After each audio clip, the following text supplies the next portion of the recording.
শুনতে পাচ্ছ না? সেই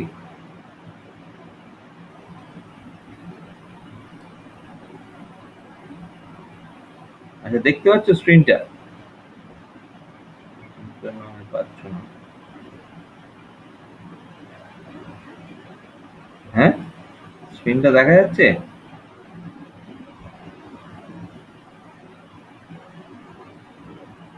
সেও বলে না। সেটা তো রিপ্লাই দাও না যে তো, স্ক্রিনটাও দেখা যাচ্ছে না। মেসেজ দেখতে পাচ্ছি। আচ্ছা, তৃষা বলছে, বাহ তৃষা খুব ভালো। টাইম এন্ড মোশন স্টাডি অব্দি পড়িয়েছিলাম, খুব সুন্দর, ভালো। যাক, কেউ তো ফলো আপ করছে ক্লাসটা, ভালো লাগে। আচ্ছা, time and motion study, Frank and Lillian Gilbert থেকে আজ শুরু হবে। তো কজন সায়েন্টিস্ট ছিল? Frederick W Taylor, Henry L Gantt and Frank and Lillian Gilbreth. ঠিক আছে, তিনজন মিলে সায়েন্টিফিক ম্যানেজমেন্ট ফর্মুলেশন করেছে, তাই তো? আমরা টেইলরের প্রিন্সিপালস গুলো আগের দিন পড়েছি, ঠিক আছে, টাইম অ্যান্ড মোশন স্টাডি অব্দি করেছি। তো আজকে যেটা করব, ফ্র্যাঙ্ক অ্যান্ড লিনিয়ান গিলব্রেটের আমরা দেখব যে উনি কি বলে গেছে about scientific management. So they developed the laws of human motion from which evolved the principle of motion economy, analyzed each motion of work for wasted efforts in an attempt to reduce each task to the smallest amount of expended time and energy. Hmm. The smallest amount of time and energy দিয়ে কিভাবে করা যায় সেটা দেখা। আর এমনকি দেখো যে সবসময় যে শর্টেস্ট পাথ বা শর্টেস্ট টাইমে যদি আমি করে ফেলতে পারি, that is an accurate result বা অ্যাকিউরেট আউটপুট, বা যেটা ডিজায়ার্ড আউটপুট সেটা পাবো, তা নয়।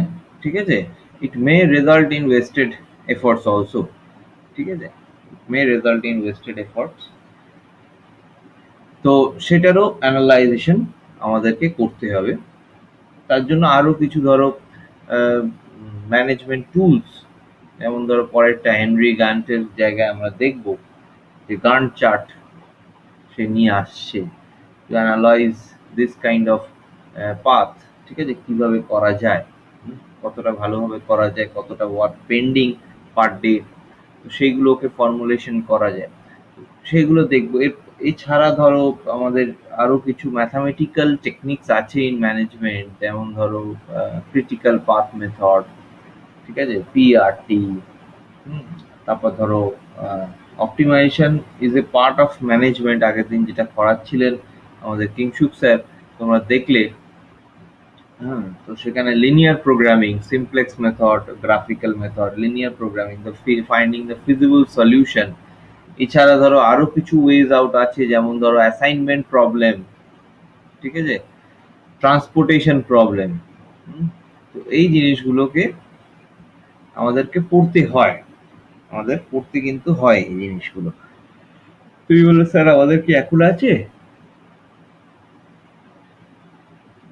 না, এখন নেই তোমাদের, কিন্তু বিটেকে গেলে পড়তে হবে, মাস্টার ডিগ্রি করতে গেলে টেকনোলজিতে এগুলো পড়তে হবে। কেন পড়তে হবে সেগুলো আগেও আমি বলেছি যে কেন এগুলো দরকার আমাদের পড়া।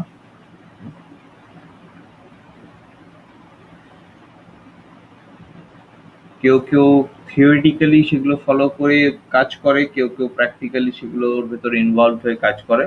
তো ডিফারেন্ট মানুষ ডিফারেন্ট তার অ্যাসপেক্ট অনুযায়ী সে সেইটাকে ইমবাইব করে, কিন্তু maximum of the person involved in doing some job কিন্তু সেগুলোকে ফলো করে।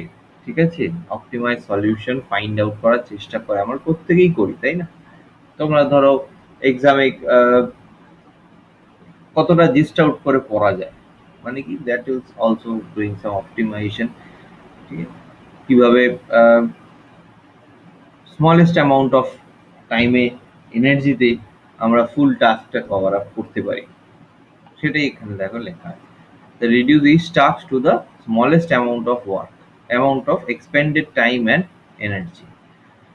ঠিক আছে, যে একটা চ্যাপ্টার আমি একদিনে বা 3 ঘন্টায় আমি একটা চ্যাপ্টার পড়ে নেবো বা 2 ঘন্টায় আমি পড়ে নিচ্ছি, মিনিমাম সেইটুকু টাইম তো আমার লাগবে ভালো করে পড়তে গেলে। তো সেইটাই ফাইন্ড আউট করা, সেগুলো অ্যানালিসিস করা। একটা কোনো বড় চ্যাপ্টার আছে, সেটা তো 2 ঘন্টায় হবে না। ঠিক আছে, তো সেটার জন্য একটা টাইম ফিক্স করা, তো মিনিমাম টাইমগুলোকে আমরা নেবো, যাতে মিনিমাম অ্যামাউন্ট অফ টাইমে we can cover up the full syllabus. এটা আমি তোমাদের পড়ার রেসপেক্টে বলছি। বা আমি যখন পড়াশুনো করেছি, ধরো সব সাবজেক্ট তো ইকুয়ালি ধরো ভালো লাগতো না, যে হ্যাঁ ভালো লাগতো না বলতে কি তেমন ইন্টারেস্ট গ্রো করতো না, সাবজেক্টটা হয়তো বুঝতে পেরে উঠতাম না।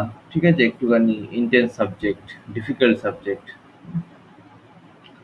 তো সেগুলোকে কিভাবে সর্ট আউট করা যায়, সেই টাস্কগুলো, সেই সাবজেক্টে একটা টাস্ক আমাদের, তো সেই টাস্কটা কিভাবে আমি শর্টেস্ট ওয়েতে আমি কমপ্লিট করতে পারি, তার জন্য কি কি অ্যাক্টিভিটিস আমার করা দরকার। ঠিক আছে, আবার পাসও ধরো করতে হবে, ভালো নাম্বারও রাখতে হবে, না হলে সিজিপিএ কমে যাবে। তাহলে দেখো, আমাকে ভালো নাম্বার রাখতে গেলে আমাকে অ্যাকুরেসিটাও মেনটেন করতে হবে কিছুটা পার্সেন্টেজ। আমি ভুলভাল পরীক্ষায় গিয়ে লিখে আসলে নিশ্চয়ই আমাকে মার্কস দেবে না। হুম, তো সেই অ্যাকুরেসিটা মেনটেন করতে হবে, আবার আমাদেরকে কিছু শর্টেস্ট পাথেও কাজ করতে হবে।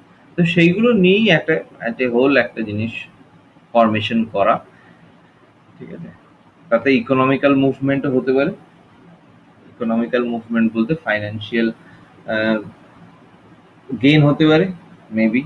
ঠিক আছে, তো সেইগুলোকে ঠিকঠাক করে ডেভেলপ করা। আচ্ছা, নেক্সট দেখিনি হেনরি গান স্যার কি বলছেন। Specialised in incentive wage plans. আচ্ছা, তার আগে আরেকবার একটু দেখে নিই যে তোমরা শুনতে পাচ্ছ, দেখতে পাচ্ছ, সবাই ক্লিয়ার? Voice is clear? নাহলে আমি বলে যাচ্ছি তোমাদের কাছে পৌঁছাচ্ছে না, এরকম হ্যাঁ যেন। স্যার। আচ্ছা, আচ্ছা, ওকে, থ্যাংক ইউ। তো specialised in incentive wage plans, দেখবে ম্যাক্সিমাম অফ দ্য কোম্পানিজ এখন এই মানে টার্মটা মানে ফলো করে। কেন ফলো করে? দেখো, একটা টাস্ক করার জন্য, খুব একটা সিম্পল আমি হিসেব দেখাই। দেখো, একটা টাস্ক করার জন্য তোমরা যে চাকরি করতে গেলে, সেই টাস্কটা মনে হচ্ছে যে ইট মে রিকোয়ার সাম মোর টাইম, আমি একটা ছোট্ট এক্সাম্পল দিচ্ছি, মানে ইন্ট্রাডে এক্সাম্পল দিচ্ছি। ধরো যে একজনের নাম নেই, ধরো রোহান কাজ করতে গেছে। রোহান ইজ ওয়ার্কিং সামওয়্যার, ইট মে বা ওর ডিউটি আওয়ার্স হচ্ছে 8 আওয়ার্স বা 10 আওয়ার্স ও কাজ করে সেখানে। But the manager sees that this is the last day or tomorrow is the last day, তো ডেডলাইন খুব সামনে, তো আমাদের বা 15 days এর মধ্যে দিতে হবে, এরকম একটা শিডিউল্ড ডেডলাইন আছে আমাদের, যে 15 days এর মধ্যে কাজ কভার আপ করতে হবে। সেখানে দেখা যাচ্ছে যদি নতুন লোক নেওয়া হয়, এই মুহূর্তে তাকে শিখিয়ে পড়িয়ে সেই জায়গায় মেন্টালি ফিট করে, অবভিয়াসলি যখনই একটা মানুষ ধর একটা কোম্পানি সুইচ করছে, তার একটা মেন্টাল ফিট হওয়ার জন্য তার কিছুটা সময় লাগে। তো তাকে এক্সট্রা লেবার প্রোভাইড করা, এক্সটার্নালি প্রোভাইড করা, মানে হিউম্যান রিসোর্স প্রোভাইড করা to complete the job at this point of time is quite difficult. ঠিক আছে, সাইকোলজিক্যাল দিক থেকেও ইটস ডিফিকাল্ট, অ্যান্ড ধরো ফাইন্যান্সিয়াল দিক থেকেও হয়তো ডিফিকাল্ট হতে পারে। সেই জায়গায় কি করলো, তাদেরকে ইনসেন্টিভ দিয়ে দেওয়া। ইনসেন্টিভ দিয়ে দেওয়া কিসের কারণে? যে তারা যেন ওভার টাইম করতে পারে। ঠিক আছে, আমি জাস্ট এক্সাম্পল একটা দিচ্ছি, যে ওভার টাইম, যে 10 ঘন্টার জায়গায় they started working for 14 hour, যে তোমরা পার ঘন্টায় এত টাকা করে এক্সট্রা পাবে। ঠিক আছে, এক্সট্রা পাচ্ছ, সেটা একটা টাইপ অফ ইনসেন্টিভ বলতে পারো। আর একটা ধরনের কি, ধরো যে ভালো যারা ব্যাংকিং সেক্টরে, আমি যখন ধরো চাকরি করেছি তখন আমি দেখেছি যে তাদেরকে মানে সেলস অফিসাররা ইনসেন্টিভ পেত। কিভাবে ইনসেন্টিভ পেত সেলস অফিসাররা? অ্যাকর্ডিং তাদের যেহেতু স্যালারি খুব কম হয়, তাদেরকে ইনসেন্টিভ দেওয়া হয়। ঠিক আছে, একটা জিনিস, তাদের স্যালারি খুব কম বলতে আমি বলছি না একদম কম বলতে সংসার চালানো যাবে না, সেরকম না, বাট কম্পারেটিভলি অফ এ আদার মানে operation people working in a banking sector, তাদের একটুখানি স্কেলটা কম। তো সেই স্কেলটা কম হওয়ার জন্য কি হয়েছে, তাদেরকে ধরো তাদেরও ইনকাম তো দরকার। তো একটা টার্গেট যদি ফুলফিল হয় বা টার্গেটের ওপরে যদি চলে যায়, তাহলে তারা এই এত পার্সেন্টেজ একটা ইনসেন্টিভ পাবে অফ দ্য স্যালারি। তাদের ধরো বলছি যে ধরো 10টা অ্যাকাউন্ট খুলতে হবে, একটা সেলস অফিসারের কাজ যে 10টা সেভিংস ব্যাংক অ্যাকাউন্ট খুলতে হবে, ঠিক আছে? তো 10টার জায়গায় সে 15টা খুলে ফেললো সেই মাসে, তাহলে 5টার জন্য 10টা তো তার রিকোয়ার্ড টাস্ক ছিলই, তাকে করতেই হতো সেটা, ঠিক আছে? 5টা তার কাছে কিন্তু এক্সট্রা, সেই 5টার জন্য সে একটা ইনসেন্টিভ পেল, ঠিক আছে? Because he has work efficiently for the development of the organisation. তো সেই জিনিসগুলো আমাদের হেনরি গান্ট নিয়ে আসে সেই ইনসেন্টিভ। এতে কি হলো, আমি যদি পাঁচটার জন্য যদি ইনসেন্টিভ না দেয়া হতো, তাহলে কি হতো, ধরো এই সেলস অফিসারটা 5টা, তো আফটার অল ধরো 5টা একটা আমি যে ব্যাংকে করতাম, ধরো সে ব্যাংকেরই এক্সাম্পল দিই, যে 5টা অ্যাকাউন্ট খুলতে মিনিমাম 20,000 করে পার অ্যাকাউন্ট হচ্ছে charges to maintain the account, ঠিক আছে? তাহলে 20,000 করে, তো 5,000 এই 5টা তো 20 ইন্টু 1 লাখ, তাহলে 1 লাখ ইনকাম বেশি হবে একটা অ্যাকাউন্ট ব্রাঞ্চের, তাই না? একটা ব্রাঞ্চের 1 লাখ রুপিস বেশি ইনকাম হচ্ছে মান্থে, ঠিক আছে? তো তার জন্য সেখান থেকে কিছু কিছু পার্সেন্টেজ তাকে হয়তো দিয়ে দেওয়া হলো যে তুমি এটা রাখ। তাতে কি হবে, পরের পরের মাসে সে আরো বেশি করে খাটবে, হয়তো 5টার জায়গায় সে 20টা, মানে 15টার জায়গায় 20টা করে ফেললো, ঠিক আছে? 10টার জায়গায় সে 20টা, ডবল কাজ করছে, কারণ তার তখন এই ইনসেন্টিভ পাওয়ার একটা ইচ্ছেতে সে কি করছে, আফটার অল কোম্পানির বেনিফিট করছে, ঠিক আছে? সেও ইনসেন্টিভ পাচ্ছে, কোম্পানিও তাকে ইনসেন্টিভ দিচ্ছে, that person is also having a handsome amount of salary, but কোম্পানিরও সেই জায়গায় বেনিফিট হচ্ছে। তো সেই জায়গাগুলো কোম্পানিকে দেখতে হয়, কিছু কিছু সময় তাদেরকে দেখতে হয় টু মোটিভেট দ্য পিপল। আমরা ইয়েতেও পড়েছি, প্রিন্সিপাল অফ ম্যানেজমেন্টেও এই জিনিসটা নিয়ে ডিসকাস করেছিলাম, যে রেমুনারেশন পার্টটা, ঠিক আছে, এটা নিয়ে দেখতে হয়। তো introduced a differential piece rate system, task work with bonus, ঠিক আছে? এক্ষুনি যেটা বললাম, task work with a bonus. আচ্ছা, তো গ্যান্ট চার্টে আমরা কি দেখতে পাবো, গ্যান্ট চার্টটা আমরা এই মুহূর্তে ডিটেলসে ঢুকবো না, আমরা দেখে নেবো যে কেমন দেখতে হয়। ডিফারেন্ট টুলস আছে গ্যান্ট চার্ট, ঠিক আছে? ফ্রি টুলস ইন্টারনেটে পাওয়া যায়। At the end of the syllabus আমরা একটুখানি এই টুলসটা একবার তখন স্টাডি করব। তো এই মুহূর্তে আমি সেটার কোনো ডিটেলস ইয়েতে লার্নিং এ যাব না, ঠিক আছে? তবুও দেখে নেবো যে কি করে। Graphic schedule for the planning and controlling of work, planning করছে যে একটা শিডিউল করা, কত মেটেরিয়াল লাগছে বা কটা পার্সেন্ট লাগছে, সেগুলো পরপর একটা টেবিল ফরম্যাটে নিয়ে আসা, অ্যান্ড কন্ট্রোলিং অফ ওয়ার্ক, ঠিক আছে? সেগুলো অনুযায়ী কতটা কাজ শেষ হলো, আজকের ডেট অনুযায়ী কতটা কাজ শেষ হলো, সেগুলো দেখা, and recording progress toward stages of A project, ঠিক আছে? একটা প্রজেক্টের যে different stage, ideation stage, validation stage, এগুলো প্রজেক্টের ডিফারেন্ট স্টেজেস আছে। তো সেই প্রজেক্টের ডিফারেন্ট স্টেজে কতটা করে কাজ এগোচ্ছে সেটাকে নোট ডাউন করা, মেনলি তুমি বলতে পারো নোট ডাউন করা। এই গান চার্ট এগুলো অনেকটাই ধরো এখন ইউজ হয় না, কারণ ইউজ হয় না বলছি না, অনেক জায়গায় ইউজ হয়, অনেক কোর ইন্ডাস্ট্রিতে ইউজ হয়, কিন্তু এখন ওই এক্সেল যেহেতু এসে গেছে, এক্সেলের যুগে আমরা অপটিমাইজেশন ওখান থেকেই করে নিই, আমরা কন্ট্রোলিং ওখান থেকেই করে নেওয়া যায়, এত ম্যাথামেটিক্যাল ক্যালকুলেশন ওখানে করা যায়, যার জন্য মানুষ ওটা ইজি অ্যান্ড ফ্রিলি অ্যাভেলেবেল পায়, সেই জন্য জিনিসটাকে নিয়ে বেশি পড়াশোনা ওটার উপরই, এই আর কি। আচ্ছা, তো man's record, daily balance of work, এই দুটো কোটেশন কেন দেবো? ম্যানস রেকর্ড, যে মানুষ কতদূর কাজ করছে, and daily balance of work, কতটা কাজ কমপ্লিট হলো, কতটা বাকি রয়েছে, ঠিক আছে? Organisation for work, measure activities by the amount of time needed to complete them, কে কেমন স্পিডে করছে, তার উপর কতটা টাইম লাগবে তার প্রেসক্রাইবড জবটা কমপ্লিট করতে, প্রেসক্রাইবড টাস্কটা কমপ্লিট করতে তার কতটা টাইম লাগছে, তো সেইগুলো কেউ মেজার করা। The space on the chart can be used to represent the amount of the activity that should have been done in that time. যে কতটা অ্যাক্টিভিটি করা সেই টাইমে উচিত ছিল, সে হয়তো কমপ্লিট করতে পারেনি, তো সেইগুলো। ঠিক আছে, এখানে দেখে নিই 1918 এ বেসিক গান charge project task project XYZ, তারপর রিসার্চ ডেভেলপমেন্ট, এগুলো different type stages of the production বলতে পারো, বা project different stages of the project, যে এইগুলো করা।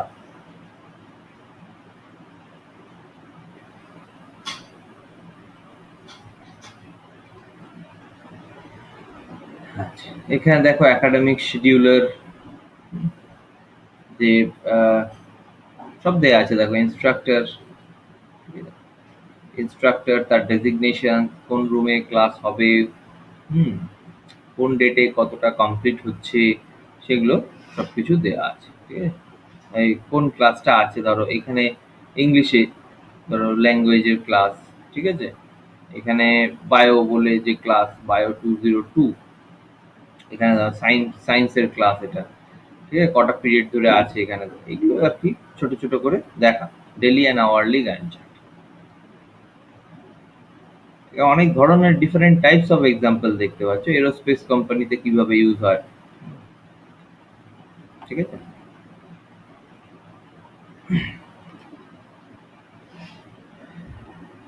কমিক বুক পাবলিশাররা কিভাবে ইউজ করছে। ঠিক আছে, সেল শিট, অ্যাডভার্টাইজিং, কতটা কতটা করে কাজ কমপ্লিট হচ্ছে, তার একটা current start date, end date, তার একটা করে দিচ্ছে, যে কটা বিক্রি হলো, সেলিং। ঠিক আছে, সেগুলো -32 দেবো, সেল শিটে -32, তো সেইগুলো একটা ফলো আপ চার্ট বানানো হয়।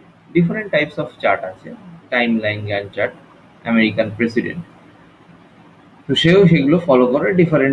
এগুলো ডিফারেন্ট সাইট থেকে নেওয়া আছে, এখানে এইগুলো থেকে সাইট থেকেও ডিটেলসে গিয়ে দেখতে পারো, বাট অতটা দরকার নেই এই মুহূর্তে।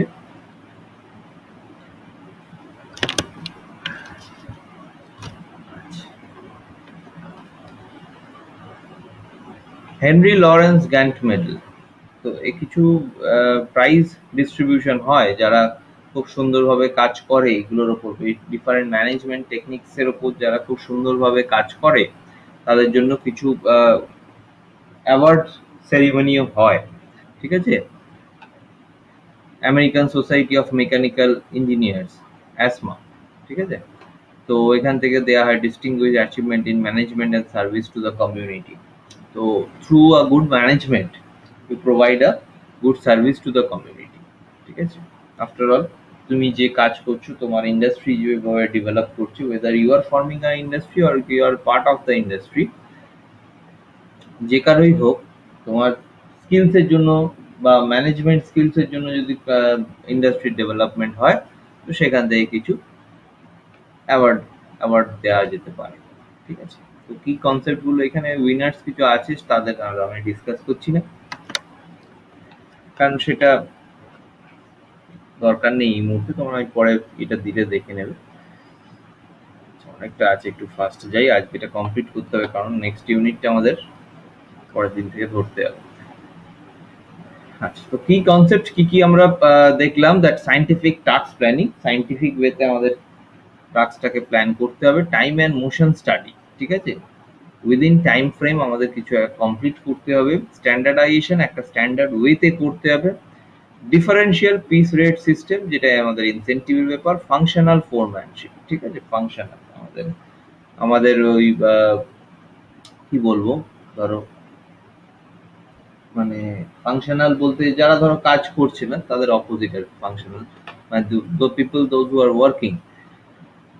ঠিক আছে, তো সেই ফর্মে আমাদেরকে আনতে হবে।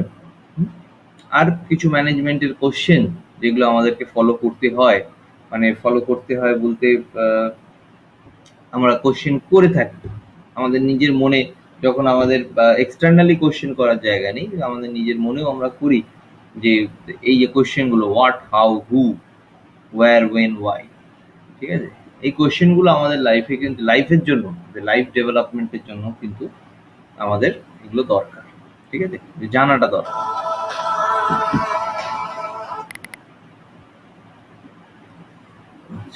তো কিছু লিমিটেশনস: এক্সপ্লয়টেটিভ ডিভাইস, ডিপার্সোনালাইজড ওয়ার্ক, আনসাইকোলজিক্যাল, এগুলো কিছু লিমিটেশনও আছে আমাদের এই সায়েন্টিফিক ম্যানেজমেন্টের। সব পলিসি যেমন এসছে তার সেম পলিসির কিছু লিমিটেশনও দেখা গেছে। তো সেই লিমিটেশনসগুলো পরীক্ষায় আসতে পারে, what are the limitations of scientific management. তো তখন লিখতে হতে পারে তোমাদের এক্সপ্লয়টেটিভ ডিভাইস, ডিপার্সোনালাইজড ওয়ার্ক, আনসাইকোলজিক্যাল, আরও আছে আনডেমোক্রেটিক, অ্যান্টি সোশ্যাল, আনরিয়ালিস্টিক। তো এই জিনিসগুলো আমাদেরকে পরীক্ষায় আসতে পারে আমাদের, ঠিক আছে? এবার ধরো সায়েন্টিফিক ম্যানেজমেন্ট দেখে নিই, যে কিছু কোম্পানির এক্সাম্পল দেখে নিই আমরা, শেষ করব সায়েন্টিফিক ম্যানেজমেন্টটা। Scientific management in 21st century, the century we are living in right now। দেখতে পাচ্ছ সায়েন্টিফিক ম্যানেজমেন্ট বাড়াতে বাড়াতে আমাদের ফিজিবল সলিউশন খুঁজতে খুঁজতে আমাদের টেকনোলজিক্যালিও কিন্তু আমরা সেখানে বাড়ছি, ঠিক আছে? Management goes at per with the technology, ঠিক আছে? কেউ টেকনোলজি জানে, ম্যানেজমেন্ট জানে না, ঠিক আছে? তা সে কিন্তু 50% নোন, 50% নোন। কারণ ম্যানেজমেন্টটা খুব দরকার, ঠিক আছে? একটা প্রপারলি একটা ওয়ার্ক করার জন্য উই নিড ম্যানেজমেন্ট। কালকেও ধরো যে ওয়েবিনারটা হচ্ছিল, সেখানেও দেখতে পাইছো যে মার্ক জুকারবার্গ বলো, সুন্দর পিচাই বলো, তাদের কিছু সাকসেসফুল টিপস আছে, টিপস টু সাকসেস, তাই না? সেখানেও দেখবে দুটো তিনটে করে হয়তো পয়েন্ট ম্যানেজমেন্টের, কি ম্যাক্সিমাম অফ দ্য পয়েন্ট ম্যানেজমেন্টের। সেটা টাইম ম্যানেজমেন্ট হতে পারে, that can be quality management, that can be any kind of management, but management is involved in everything, ঠিক আছে? ম্যানেজমেন্ট ছাড়া কিছু হয় না। McDonald's, the most valuable and well-known brand in the world, established a system of rewards so that they can meet their goals, ঠিক আছে? আমাদের scientific ম্যানেজমেন্টের যে পলিসিস গুলো সেগুলোকে নিয়ে এসছে। Within the restaurant chain, uniformity is complete. Every branch of McDonald's the same as are the method used to prepare food, clear floors, promote staff, and lock up on closing, ঠিক আছে? সেইগুলোকে follow up করছে। Aside from the base payment, the company has established the promotional programs and competitive wages, motivation, hard work, dedication, and results that rewarded and recognized by McDonald's। তাহলে base payment ছাড়াও তারা বাকি এইসব payment techniques গুলোকেও নিয়ে এসছে। আচ্ছা, programme such as, এটা তো ধরো তোমরাও যখন আইটি কোম্পানিতে তোমরা কয়েকজন যাবে চাকরি করতে, তারা সবসময় দেখবে programme employee of the month বা এমপ্লয়িজ অফ দ্য মান্থ, এগুলো আসবে। Bonuses that the company is paying for the top employees, which are based on the performance of the business and the individual performance, সেগুলো আছে। Bonuses দিচ্ছে। Intelligence of the employees has sharply Ryzen. এগুলোর জন্য কি হচ্ছে, মানুষ যত কাজ করছে তাদের থিঙ্কিং স্কিলসটা বাড়ছে, থিঙ্কিং স্কিলস। তারা ভাবতে শুরু করছে যারা বেনিফিট কি করে করানো যায়, একটা কোম্পানির বেনিফিট কিভাবে হয়, ঠিক আছে? যখন তাকে অন্য তার ফাইন্যান্সিয়াল নিডের কথা তাকে ভাবতে হচ্ছে না, তাহলে সে কোনো অল্টারনেটিভ সোর্স অফ ইনকামের কথা ভাবছে না, যে অফিসের পরে আমাকে এইটা করতে যেতে হবে। তাহলে ধরো 10টা থেকে 5টা কারোর অফিস, তাকে যদি ভাবতে হয় যে 6টার সময় আমাকে এই কাজটা করতে হবে, তার না হলে আমি এখান থেকে মাসে 10,000 টাকা আরো ইনকাম করতে পারবো না, বা 20,000 টাকা ইনকাম করতে পারবো না।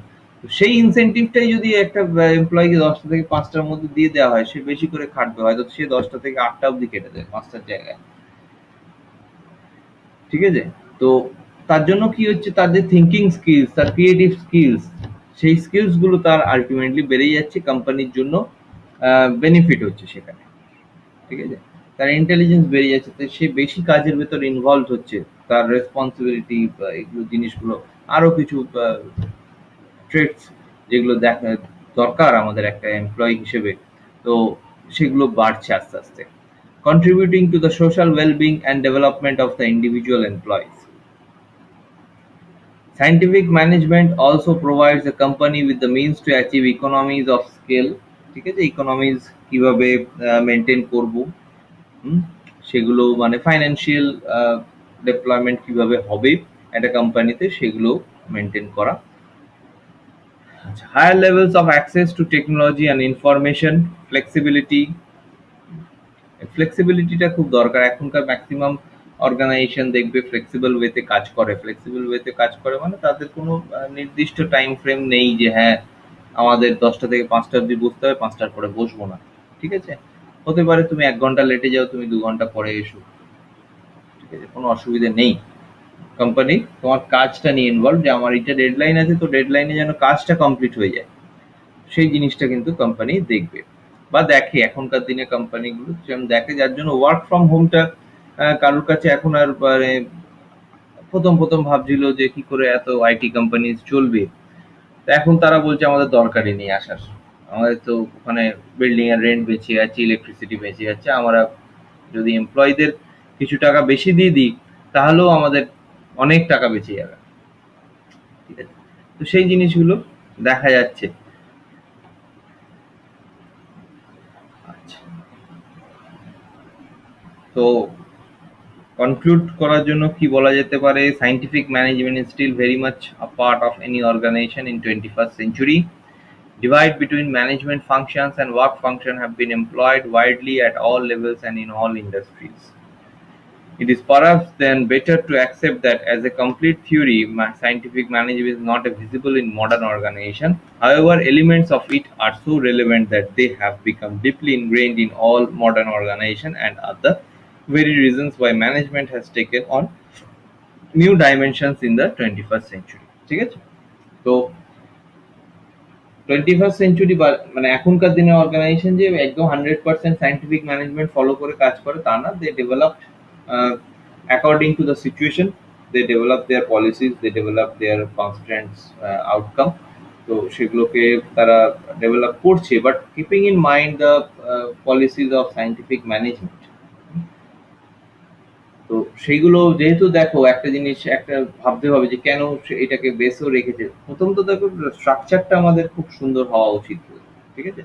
whether we are studying some subject or we are giving exam, or we are working somewhere, আমাদের বেসটা খুব ভালো হওয়া উচিত। বেসটা যদি স্ট্রং হয় যত ইচ্ছে তত বাড়ি আমাদের উপরে বানানো যাবে। তো তার জন্য কি হয়, these are the fundamental basis. আর ধরো এগুলো অনেক দিন ধরে আমাদের চলে আসছে, এই টেকনিক্স গুলো। ঠিক আছে? এই টেকনিক্স গুলো চলে আসছে, তো হঠাৎ করে সেগুলো যদি বন্ধ করে দিয়ে নতুন কিছু টেকনিক্স আনা হয়, সেখানে হয়তো প্রবলেমস অ্যারাইজ করতে পারে। In terms of financial losses হতে পারে, এমপ্লয়ি ডিস্ট্রাকশন হতে পারে, তো অনেক ধরনের কজেস হতে পারে। অনেক ধরনের এফেক্টস আসতে পারে due to the cause of this removal of scientific management. তো কি হয়, এটাকেই বেস করে সেই জন্য এর ওপরে কিভাবে আরো ডেভেলপ করা যেতে পারে সেগুলোই দেখা হয়। ঠিক আছে? তো আমরা এখানেই শেষ করছি সায়েন্টিফিক ম্যানেজমেন্ট। একটু টাইম লেগে গেল আমার একটু ডিটেলসে তোমাদেরকে সেকেন্ড ইউনিটটা পড়ানোর জন্য একটু টাইমটা বেশি লেগে গেল। আর এমনিও ক্লাসে আমি বলেও ছিলাম দ্যাট প্রিন্সিপাল অফ ম্যানেজমেন্ট বা এই ম্যানেজমেন্টের সেকেন্ড ইউনিটটা একটু বড়। ঠিক আছে? মানে ম্যানেজমেন্ট ম্যাক্সিমাম এখানেই আছে, এরপরে হচ্ছে স্পেসিফিক ম্যানেজমেন্ট। ম্যাডাম অলরেডি পড়াচ্ছেন তোমাদের অর্গানাইজেশনাল ম্যানেজমেন্ট। আমি যদি তার পরের ইউনিটটা আমি ধরবো। ঠিক আছে? তো আচ্ছা, তোমাদের কি অর্গানাইজেশনাল ম্যানেজমেন্ট শেষ হয়ে গেছে?